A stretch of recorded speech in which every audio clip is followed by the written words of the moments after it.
ನಮಸ್ತೆ ಎಲ್ರಿಗೂ. ಹೇಗಿದ್ರೆ ಎಲ್ಲರೂ ಚೆನ್ನಾಗಿದ್ರೆ ಅಂದ್ಕೊಳ್ತೀನಿ. ನಾನು ಕೂಡ ತುಂಬ ಚೆನ್ನಾಗಿದ್ದೀನಿ. ನಾನು ನಿಮ್ಮ Vijayalakshmi. Welcome back to my YouTube channel food for good. ನಾನು ಇವತ್ತಿನ ವಿಡಿಯೋದಲ್ಲಿ ಸಾಂಬಾರು ಪುಡಿ ಮಾಡೋದು ಹೇಗೆ ಅಂತ ಹೇಳ್ಕೊಡ್ತಾ ಇದ್ದೀನಿ. ಬನ್ನಿ ಇದನ್ನು ಹೇಗೆ ಮಾಡೋದು ಅಂತ ನೋಡ್ಕೊಂಬರೋಣ. ಅದಕ್ಕೂ ಮೊದಲು ನೀವಿನ್ನೂ ನಮ್ಮ ಚಾನಲ್ನ ಸಬ್ಸ್ಕ್ರೈಬ್ ಆಗಿಲ್ಲ ಅಂದರೆ ಈ ಕೂಡಲೇ ಸಬ್ಸ್ಕ್ರೈಬ್ ಮಾಡ್ಕೊಳ್ಳಿ. ಹಾಗೆ ಪಕ್ಕದಲ್ಲೇ ಬರೋವಂಥ ಬೆಲ್ಲೈಕನ್ನು ಕ್ಲಿಕ್ ಮಾಡ್ಕೊಳ್ಳಿ. ಇದರಿಂದ ನಾನು ಹಾಕೋ ಎಲ್ಲ ರೆಸಿಪಿಗಳದ್ದು ನೋಟಿಫಿಕೇಷನ್ ನಿಮಗೆ ಬರುತ್ತೆ. ನೀವು ನೋಡ್ತಾ ಇರ್ಬೋದು ಸಾಂಬಾರು ಪುಡಿ ಎಷ್ಟು ಚೆನ್ನಾಗಿದೆ ಅಂತ. ಗಮ್ ಅಂತ ಇದೆ, ಇಡೀ ಮನೆಯೆಲ್ಲ ಗಮ್ ಅಂತ ಇದೆ. ಇದನ್ನು ನಾವು ಮನೆಯಲ್ಲೇ ಶುದ್ಧವಾಗಿ ಮಾಡ್ಕೊಳ್ಬೋದು. ಹೇಗೆ ಮಾಡೋದು ಅಂತ ನೋಡ್ಕೊಂಬರೋಣ. ಇದಕ್ಕೋಸ್ಕರ ನಾನು ಅರ್ಧ kg ಬ್ಯಾಡಗಿ ಮೆಣಸಿನ್ಕಾಯಿನ ತೊಗೊಂಡಿದ್ದೀನಿ. ನಾನು ಬ್ಯಾಡಗಿ ಮೆಣಸಿನ್ಕಾಯಿ ಮಾತ್ರ ಹಾಕ್ಕೊಳ್ತಾ ಇದ್ದೀನಿ. ನೀವು ಬೇಕಿದ್ದರೆ ಇದ್ರ ಜೊತೆಗೆ 1/4 kg ಗುಂಟೂರು ಮೆಣಸಿನ್ಕಾಯಿನೂ ಸೇರಿಸ್ಕೊಳ್ಬೋದು ಖಾರಕ್ಕೆ. ನಾವು ಅಷ್ಟೊಂದು ಖಾರ ತಿನ್ನಲ್ಲ, ಅದಕ್ಕೋಸ್ಕರ ನಾನು ಬ್ಯಾಡಗಿ ಮೆಣಸಿನ್ಕಾಯಿ ಮಾತ್ರ ತೊಗೊಂಡಿದ್ದೀನಿ. ಹಾಗೆ ಧನಿಯಾ ಕಾಳನ್ನ 300 ಗ್ರಾಮ್ಸ್ನಷ್ಟು ತೊಗೊಂಡಿದ್ದೀನಿ. ಅರ್ಧ kg ಮೆಣಸಿನ್ಕಾಯಿಗೆ 300 ಗ್ರಾಮ್ಸ್ನಷ್ಟು ಧನಿಯಾ ಕಾಳು, ಹಾಗೆ 100 ಗ್ರಾಮ್ಸ್ನಷ್ಟು ಕರಿಬೇವಿನ ಸೊಪ್ಪನ್ನ ಒಣಗಿಸಿಟ್ಕೊಂಡಿದ್ದೀನಿ. ಇದೆಲ್ಲದನ್ನು ನಾನು 2 ದಿನ ಬಿಸಿಲಲ್ಲಿ ಚೆನ್ನಾಗಿ ಒಣಗಿಸಿಟ್ಕೊಂಡಿರೋ ಅಂಥ ವಸ್ತುಗಳು. 200 ಗ್ರಾಮ್ಸ್ನಷ್ಟು ಜೀರಿಗೆನ ತೊಗೊಂಡಿದ್ದೀನಿ. ಹಾಗೆ 100 ಗ್ರಾಮ್ಸ್ನಷ್ಟು ಕುಚ್ಚಲಕ್ಕಿನ ತೊಗೊಂಡಿದ್ದೀನಿ. ನೀವು ಬೇಕಿದ್ದರೆ ರೇಷನ್ ಅಕ್ಕಿನೂ ತೊಗೊಳ್ಬೋದು. ಇದು ಒಳ್ಳೆ ಘಮ ಕೊಡುತ್ತೆ ಅಂತ ನಾನು ಕುಚ್ಚಲಕ್ಕಿನೇ ತೊಗೊಂಡಿದ್ದೀನಿ. ಹಾಗೆ ಒಂದು 100 ಗ್ರಾಮ್ನಷ್ಟು ಉದ್ದಿನ ಕಾಳನ್ನ ತೊಗೊಂಡಿದ್ದೀನಿ. ನೀವು ಉದ್ದಿನ ಬೇಳೆ ಇದ್ದರೆ ಉದ್ದಿನ ಬೇಳೆನೇ ತೊಗೊಳ್ಳಿ. ನನ್ನ ಹತ್ರ ಕಾಳಿತ್ತು, ಹಾಗಾಗಿ ಕಾಳೇ ತೊಗೊಂಡಿದ್ದೀನಿ. ಹಾಗೆ ಹೆಸರು ಕಾಳನ್ನ 100 ಗ್ರಾಮ್ನಷ್ಟು ತೊಗೊಂಡಿದ್ದೀನಿ. ಹಾಗೆ ತೊಗರಿಬೇಳೆ 100 ಗ್ರಾಮ್ಸ್, 25 ಗ್ರಾಮ್ಸ್ನಷ್ಟು ಸಾಸಿವೆನ ತೊಗೊಂಡಿದ್ದೀನಿ. ಹಾಗೆ ಕಡಲೆಕಾಳು 50 ಗ್ರಾಮ್ಸ್ನಷ್ಟು, ಒಂದು 25 ಗ್ರಾಮ್ಸ್ನಷ್ಟು ಅರಿಶಿನದ ಕೊಂಬು, ಹಾಗೆ 50 ಗ್ರಾಮ್ಸ್ ಕಾಳು ಮೆಣಸು, ಒಂದು 25 ಗ್ರಾಮ್ಸ್ನಷ್ಟು ಮೆಂತೆ, ಹಾಗೆ ಚಕ್ಕೆ, ಲವಂಗ, ಮರಾಠಿ ಮೊಗ್ಗು ಸ್ವಲ್ಪ ತೊಗೊಂಡಿದ್ದೀನಿ. ಹಾಗೆ ಒಂದು ಪ್ಯಾಕೆಟ್ ಇಂಗನ್ನು ತೊಗೊಂಡಿದ್ದೀನಿ. ಇವಾಗ ಇದೆಲ್ಲದನ್ನು ಹುರ್ಕೊಂಬರೋಣ. ಒಂದು ಸ್ಟವ್ ಆನ್ ಮಾಡಿಕೊಂಡು ಒಂದು ಬಾಣಲಿನ ಸ್ಟವ್ ಮೇಲೆ ಇಟ್ಕೊಳ್ತಾ ಇದ್ದೀನಿ. ಇದಕ್ಕೆ ನಾನು ತೊಗೊಂಡಿರೋಂಥ ಧನಿಯಾ ಕಾಳನ್ನ ಹಾಕ್ಕೊಳ್ತಾ ಇದ್ದೀನಿ. ಧನಿಯಾ ಕಾಳನ್ನ ಹಾಕ್ಕೊಂಡು ನಿಧಾನಕ್ಕೆ ಮೀಡಿಯಮ್ ಉರಿಲಿ ಫ್ರೈ ಮಾಡ್ಕೊಳ್ಬೇಕು.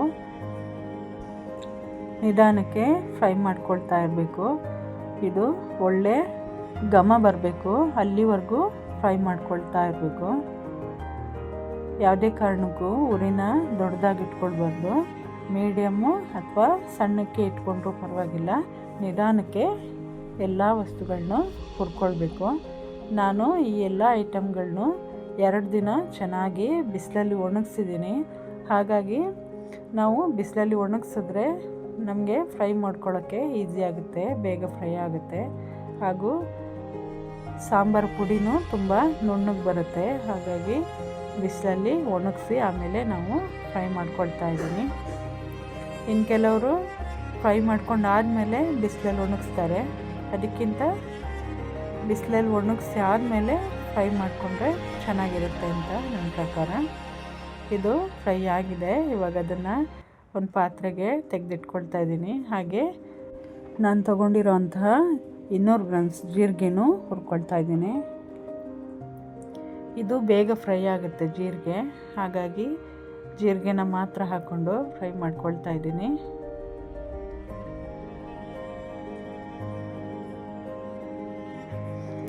ಜೀರಿಗೆ ಸ್ವಲ್ಪ ಜಾಸ್ತಿನೇ ತೊಗೊಂಡಿದ್ದೀನಿ ನಾನು, ಯಾಕಂದರೆ ಸಾಂಬಾರು ಪುಡಿಗೆ ಒಳ್ಳೆ ಘಮ ಕೊಡುತ್ತೆ ಜೀರಿಗೆ ಜಾಸ್ತಿ ಹಾಕ್ಕೊಂಡ್ರೆ, ಅದಕ್ಕೋಸ್ಕರ.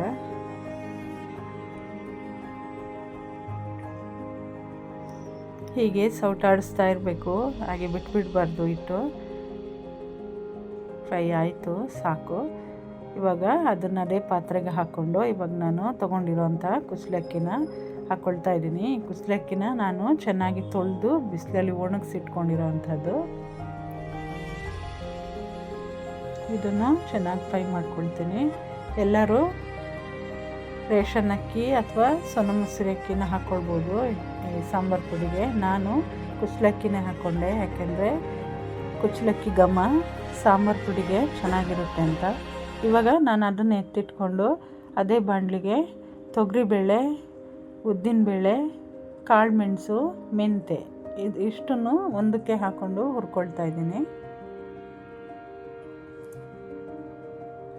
ಇದು ಸ್ವಲ್ಪ ನಿಧಾನಕ್ಕೆ ಫ್ರೈ ಆಗೋದು, ಅದಕ್ಕೋಸ್ಕರ ಎಲ್ಲ ಐಟಮ್ಗಳನ್ನು ಒಟ್ಟಿಗೆ ಹಾಕ್ಕೊಂಡಿದ್ದೀನಿ.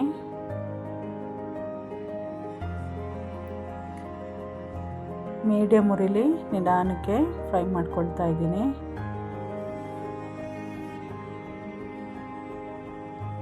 ಇವಾಗ ಅದನ್ನು ಅದೇ ಪಾತ್ರೆಗೆ ಹಾಕ್ಕೊಂಡೆ. ಇವಾಗ ಉಳಿದಿರೋಂತಹ ಹೆಸರು ಕಾಳು, ಕಡಲೆಕಾಳು ಹಾಕ್ಕೊಂಡು ಫ್ರೈ ಮಾಡ್ಕೊಳ್ತಾ ಇದ್ದೀನಿ.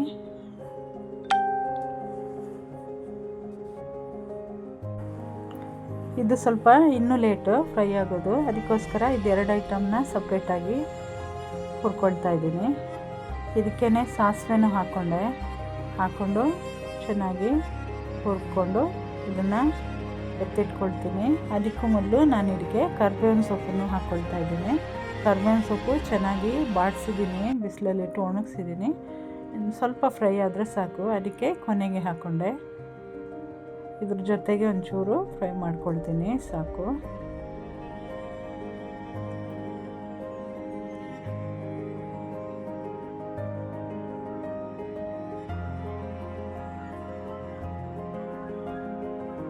ನಾವು ಹುರಿಬೇಕಾದ್ರೇ ಒಳ್ಳೆ ಘಮ ಬರ್ತಾ ಇದೆ.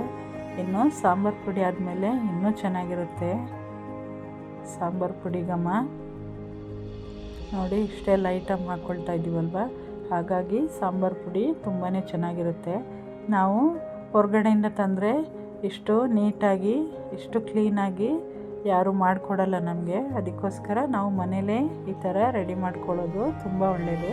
ಇವಾಗ ಅದನ್ನೊಂದು ಪಾತ್ರೆಗೆ ಹಾಕ್ಕೊಂಡು ಇದಕ್ಕೆ ಅರಿಶಿಣದ ಕೊಂಬು ಜಜ್ಜಿಟ್ಕೊಂಡಿದ್ದೀನಿ. ಹಾಗೆ ಚಕ್ಕೆ ಲವಂಗ ಏನು ತೊಗೊಂಡಿದ್ದೆ, ಚಕ್ಕೆ ಲವಂಗ, ಮರಾಠಿ ಮೊಗ್ಗು ಇದು ಒಂದು ಸಾಂಬಾರು ಪುಡಿಗೆ ಒಳ್ಳೆ ಘಮ ಕೊಡುತ್ತೆ ಅಂತ ಹಾಕ್ಕೊಂಡಿದ್ದೀನಿ. ನೀವು ಬೇಕಿದ್ದರೆ ಹಾಕ್ಕೊಳ್ಬೋದು, ಇಲ್ಲಾಂದರೆ ಇದನ್ನು ಸ್ಕಿಪ್ ಮಾಡ್ಕೊಳ್ಬೋದು.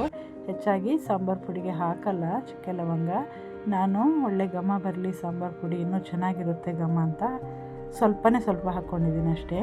ಇದಕ್ಕೇ ನಾನು ತೊಗೊಂಡಿರೋಂಥ ಇಂಗನ್ನು ಹಾಕ್ಕೊಂಡು ಫ್ರೈ ಮಾಡಿಕೊಂಡು ಎತ್ತಿಟ್ಕೊಂಡೆ. ಇವಾಗ ನಾನು ಕೊನೆಗೆ ನಾನು ತೊಗೊಂಡಿಟ್ಕೊಂಡಿರೋಂತಹ ಮೆಣಸಿನ್ಕಾಯಿನ ಹುರ್ಕೊಳ್ತಾ ಇದ್ದೀನಿ. ಮೆಣಸಿನ್ಕಾಯಿ ಹುರಿಬೇಕಾದ್ರೆ ಘಾಟು ಬರುತ್ತಲ್ವ, ಅದಕ್ಕೆ ಒಂದು ಚೂರು ಎಣ್ಣೆ ಹಾಕ್ಕೊಳ್ತಾ ಇದ್ದೀನಿ. ಆ ಕಾಳು ಬೇಳೆಗೆ ಯಾವುದಕ್ಕೂ ನಾನು ಎಣ್ಣೆ ಹಾಕಿಲ್ಲ, ಹಾಗೆ ಫ್ರೈ ಮಾಡಿದ್ದೀನಿ. ಇದು ಹುರಿಬೇಕಾದ್ರೆ ಜಾಸ್ತಿ ಘಾಟು ಬರುತ್ತೆ, ಅದಕ್ಕೋಸ್ಕರ ಮಾತ್ರ ಚೂರು ಎಣ್ಣೆ ಹಾಕ್ಕೊಂಡಿದ್ದೀನಿ. ಇವಾಗ ಮೆಣಸಿನ್ಕಾಯಿ ಹುರಿಬೇಕಾದ್ರೆ ಯಾವಾಗಲೂ 2 ಸೌಟ್ ಇಟ್ಕೊಂಡು ಈ ಥರ ಮಾಡ್ಕೊಳ್ಬೇಕು, ಇಲ್ಲಾಂದರೆ ಅದು ಮಿಕ್ಸ್ ಆಗಲ್ಲ ಸರಿಯಾಗಿ. ಅದಕ್ಕೋಸ್ಕರ ಇದು ನಾನು ಊರಿಂದ ತಂದಿರೋಂಥ ಬ್ಯಾಡಗಿ ಮೆಣಸಿನ್ಕಾಯಿ, ತುಂಬ ಚೆನ್ನಾಗಿದೆ ಮೆಣಸಿನ್ಕಾಯಿ. ತೊಳೆದು ಒಣಗಿಸಿರೋಂಥ ಮೆಣಸಿನ್ಕಾಯಿ. ಖಾರ ನಾವು ಸ್ವಲ್ಪ ಕಡಿಮೆ ತಿನ್ನೋದು, ಅದಕ್ಕೋಸ್ಕರ ಬ್ಯಾಡಗಿ ಮೆಣಸಿನ್ಕಾಯಿ ಮಾತ್ರನೇ ಹಾಕ್ಕೊಂಡಿದ್ದೀನಿ. ಕೆಲವರು ಬ್ಯಾಡಗಿ ಮೆಣಸಿನ್ಕಾಯಿ ಜೊತೆ ಗುಂಟೂರು ಮೆಣಸಿನ್ಕಾಯಿ ಖಾರಕ್ಕೆ ಹಾಕ್ಕೊಳ್ತಾರೆ, ನಾನು ಹಾಕ್ಕೊಂಡಿಲ್ಲ. ನಿಮ್ಗೆ ಬೇಕಿದ್ದರೆ ಸೇರಿಸ್ಕೊಳ್ಬೋದು. ಹೀಗೆ ಎಲ್ಲ ಮೆಣಸಿನ್ಕಾಯಿನೂ ಹುರ್ಕೊಂಡು ಆರಕ್ಕೆ ತೆಗೆದಿಟ್ಕೊಂಡಿದ್ದೀನಿ. ನೋಡಿ, ನಾನು ಹುರಿದಿಟ್ಕೊಂಡಿರೋಂಥ ಎಲ್ಲ ಐಟಮ್ಸು ಇದರಲ್ಲಿದೆ. ತಣ್ಣಗಾಗಲಿ ಅಂತ ಒಂದು ದೊಡ್ಡ ಪಾತ್ರೆಗೆ ಹಾಕಿಟ್ಕೊಂಡಿದ್ದೀನಿ. ಎಲ್ಲ ಚೆನ್ನಾಗಿ ಮಿಕ್ಸ್ ಮಾಡ್ತಾಯಿದ್ದೀನಿ. ಇವಾಗ ಅದು ಸ್ವಲ್ಪ ತಣ್ಣಗಾದ್ಮೇಲೆ ನಾನು ಮೆಲ್ಲಿಗೆ ಹಾಕ್ಸೋಕ್ಕೆ ತೊಗೊಂಡೋಗ್ತೀನಿ. ಹಾಗೆ ಮೆಣಸಿನ್ಕಾಯಿನೂ ಒಂದು ಪೇಪರ್ ಹಾಕಿ ಅದ್ರ ಮೇಲೆ ಹಾಕಿದ್ದೀನಿ, ಸ್ವಲ್ಪ ತಣ್ಣಗಾಗಲಿ ಅಂತ. ನೋಡಿ, ಸ್ವಲ್ಪ ತಣ್ಣಗಾಗಿದೆ. ಇವಾಗ ಒಂದು ಕವರ್ಗೆ ಹಾಕಿದ್ದೀನಿ.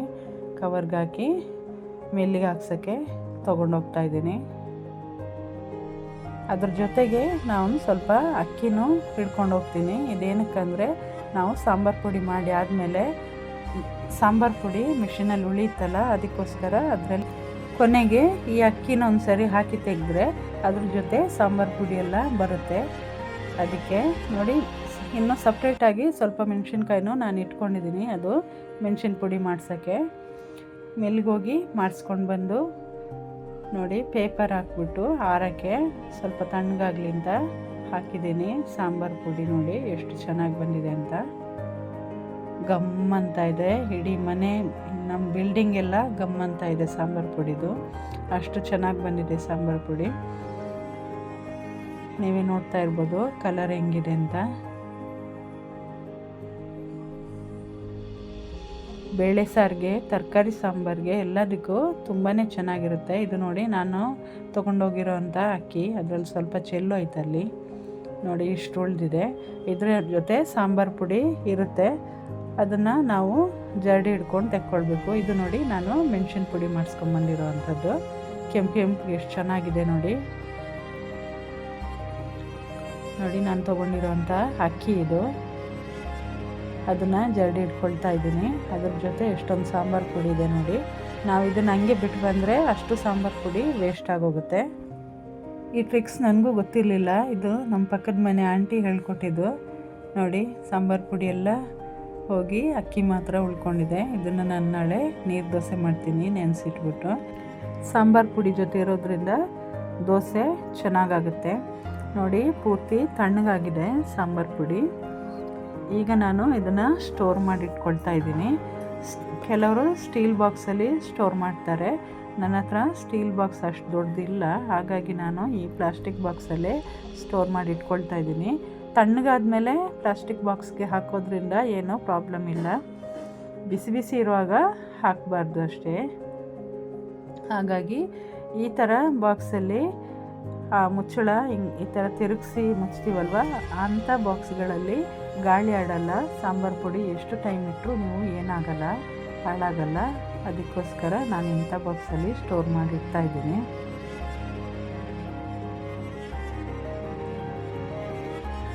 ಯಾವುದೇ ಕಾರಣಕ್ಕೂ ಗಾಳಿ ಆಡಬಾರ್ದು. ನಾವು ಸ್ಟೋರ್ ಮಾಡಿಟ್ಟಿರೋ ಬಾಕ್ಸಲ್ಲಿ ಗಾಳಿ ಆಡಿದ್ರೆ ಹಾಳಾಗುತ್ತೆ ಬೇಗ, ಸಾಂಬಾರು ಪುಡಿ ಆಗಲಿ ಯಾವುದೇ ಮಸಾಲೆ ಆಗಿರ್ಬೋದು. ಅದಕ್ಕೋಸ್ಕರ ಏರ್ ಟೈಟ್ ಬಾಕ್ಸಲ್ಲಿ ನಾವು ನೋಡಿ ಈ ಥರ ಫುಲ್ಲು ತಿರುಗಿಸಿ ಕ್ಲೋಸ್ ಮಾಡಬೇಕು. ಯಾವುದೇ ಕಾರಣಕ್ಕೂ ಗಾಳಿ ಆಡ್ದಂಗೆ ಮುಚ್ಚಿಡಬೇಕು. ಇದನ್ನು ಪದೇ ಪದೇ ತೆಗಿಯೋಕ್ಕೆ ಹೋಗಬಾರ್ದು. ನಾನು ಡೈಲಿ ಯೂಸ್ಗೆ ಅಂತ ನೋಡಿ ಇಷ್ಟನ್ನು ಇಟ್ಕೊಂಡಿದ್ದೀನಿ. ಇದನ್ನು ಇನ್ನೊಂದು ಚಿಕ್ಕ ಬಾಕ್ಸಿಗೆ ಹಾಕಿಟ್ಕೊಳ್ತಾ ಇದ್ದೀನಿ.